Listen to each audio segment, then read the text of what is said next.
तो कक्षा 9वीं के विद्यार्थी जितने भी है ध्यान दीजिएगा। देखिए आपका जो वार्षिक पेपर होने वाला है समाज विज्ञान का, उसका पूरा सॉल्यूशन यहाँ पर मैं लाई हूँ आप सभी के लिए। देख लीजिए सेम यही आएगा आपका पेपर, आपको चिंता बिल्कुल नहीं करना है, पूरा सॉल्यूशन आपको मैं देने वाली हूँ। तो बिना किसी देरी के वीडियो को करते हैं शुरू। ऑल एमपी में यही आएगा आपका, कह दूं मैं आपको। देखिए पहला जो प्रश्न है वह है हमारा कि बंगाल में किस वर्ष अकाल पड़ा था। तो वहां पड़ा था 1943 में। और जो अरब सागर में गिरने वाली नदी है, कौन सी नदी है वह? नर्मदा है। देखिए अगला जो प्रश्न 3 है कि हिटलर ने 1939 में किस राष्ट्र पर आक्रमण किया था। तो उसने किया था पोलैंड पर। देखिए पालमपुर गांव में कितने प्राथमिक विद्यालय है। तो वहां है आपके 5। तो देख लीजिए यहाँ से आप इनका स्क्रीनशॉट ले लीजिए। देखिए अगला जो प्रश्न है हमारा क्वेश्चन नंबर 5 कि भारत में सबसे कम जनसंख्या घनत्व वाला प्रदेश है। तो वहां है आपका अरुणाचल प्रदेश। नमामि देवी नर्मदे किस राज्य सरकार द्वारा प्रारंभ की गई। तो वहां की गई थी मध्य प्रदेश के द्वारा। तो आप इनका अच्छे से स्क्रीनशॉट ले लीजिए यहाँ से। देखिए इसके बाद हमारे जो इंग्लिश मीडियम वाले हैं उनको भी मैं पूरा सॉल्यूशन दूंगी। देखिए पहले में आपका आएगा ये बी वाला, दूसरे में नर्मदा, देखिए तीसरे में आपका आएगा पोलैंड, चौथे की बात करें तो 5 आएगा इसमें। इसके बाद हमारा है अरुणाचल प्रदेश और ये आएगा छठे में मध्य प्रदेश। तो यहाँ से आप स्क्रीनशॉट ले लीजिए बढ़िया से। अब जो हम देखने वाले हैं हमारा रिक्त स्थान कि चुनाव का मतलब राजनीतिक खालिस्तान है। तो यहाँ है प्रतियोगिता।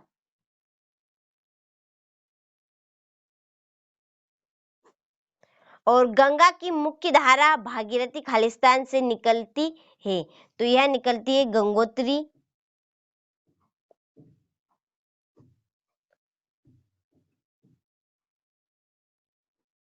गंगोत्री हिमानी से। और वास्तव में देश का हर खालिस्तान व्यक्ति निर्धन है। तो वह है चौथा।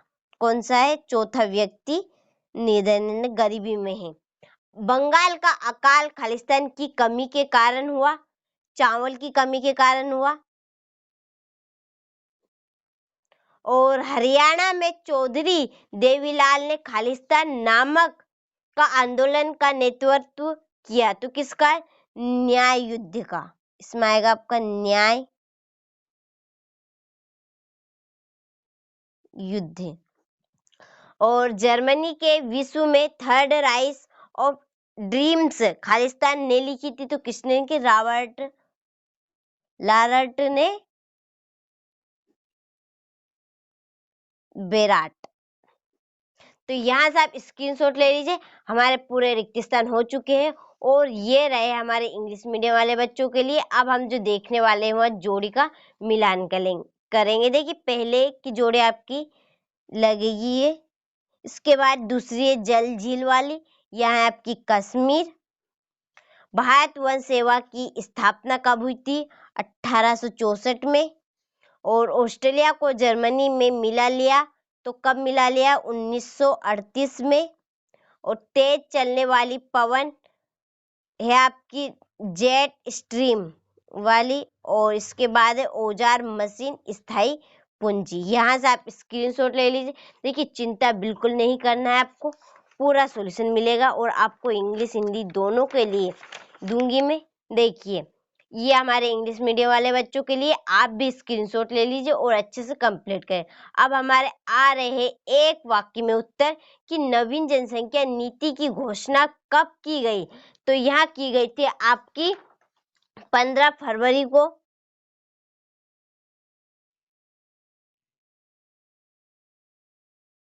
15 फरवरी 2000 में। और अगला क्वेश्चन हमारा, पाकिस्तान में चेनाब से मिलने वाली नदी कौन सी है? झेलम। तीसरा है हमारा कि प्रत्येक व्यक्ति की औसत आयु कहलाती है प्रत्याशित आयु।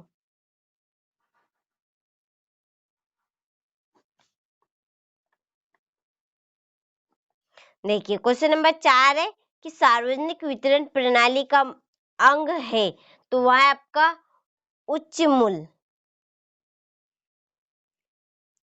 उचित मूल्य की दुकान।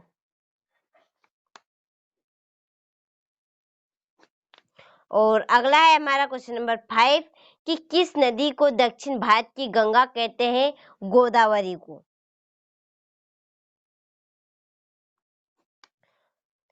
अबुल कलाम आजाद का जन्म कहाँ हुआ था? तो यहाँ हुआ था तमिलनाडु में।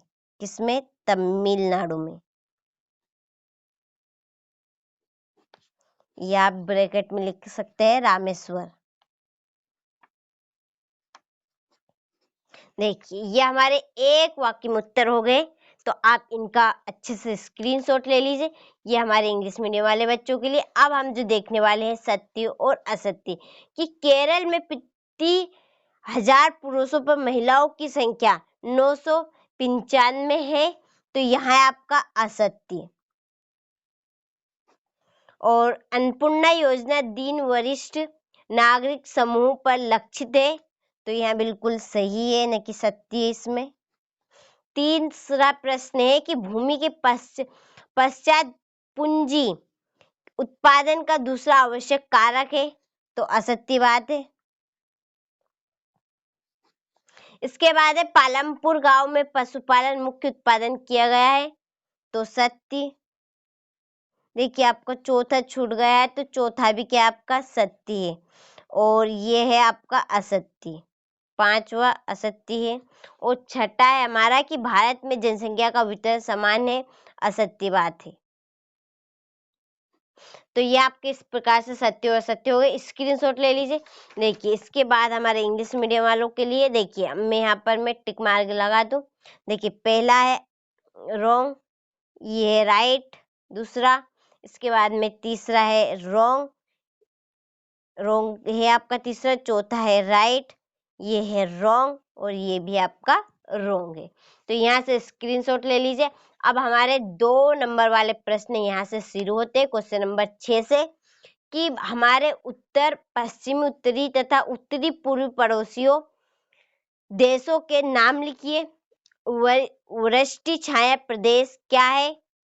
जीवमंडल निश्चय से क्या अभिप्राय है? कोई 2 उदाहरण दीजिए। क्वेश्चन नंबर 9 है कि वनों के विनाश के क्या कारण है? यहाँ से आप इनका स्क्रीनशॉट ले लीजिए अच्छे से, अथवा सही थे। देखिए फिर है हमारा क्वेश्चन नंबर 10 कि एस्टेट क्या है? 1900 से 1930 के बीच रूस में महिला कामगार की स्थिति क्या थी? हिंदुस्तान में धुमंतु खेती के लिए स्थानीय नाम बताइए। क्वेश्चन नंबर 13 है कि लोकतांत्रिक शासन पद्धति दूसरों से श्रेष्ठ क्यों है? और क्वेश्चन नंबर 14 है कि संविधान संशोधन क्या है? यहाँ से आप इनका स्क्रीनशॉट ले लीजिए अच्छे से। देखिए फिर है क्वेश्चन नंबर 15 कि सरकार से क्या अर्थ है बताइए। क्वेश्चन नंबर 16 है हमारा कि शिशु मृत्यु दर से क्या अभिप्राय है? यहाँ 1951 व 2016 में कितनी दर थी? बेरोजगारी शब्द का अर्थ बताइए। क्वेश्चन नंबर 17 है कि अर्थव्यवस्था के उस क्षेत्र का नाम बताइए जो कृषि व उद्योग के संचालन में सहायता पहुंचाता है। क्वेश्चन नंबर 18 है हमारा कि 82 डिग्री से 30 डिग्री पूर्व देशांतर को भारत की मानक यमोत्तर क्यों का माना गया है? इसके बाद है क्वेश्चन नंबर 19 की कर्नाटक और आंध्र प्रदेश के चरवाहों के बारे में टिप्पणी लिखिए। आप यहाँ से इनका बढ़िया से स्क्रीनशॉट ले लीजिए।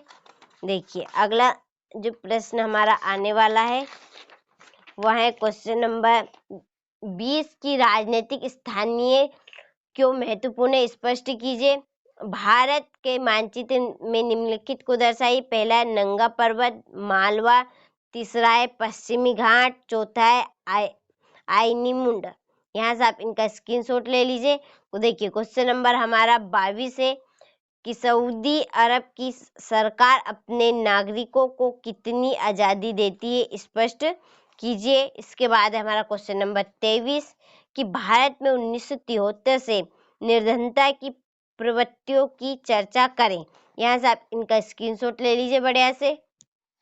तो ये मैंने आपको देखिए क्वेश्चन नंबर, देखिए आपको मैंने पूरे प्रश्न बता दिए। यहाँ पर सेट पेपर 1 है सोशल साइंस के, तो आपको चिंता बिल्कुल नहीं करनी है, यही पेपर आएगा। आपको अच्छे से इसे रीड कर लेना है, पढ़ लेना है और सभी प्रश्नों को एक एक करके आपको याद कर लेना है।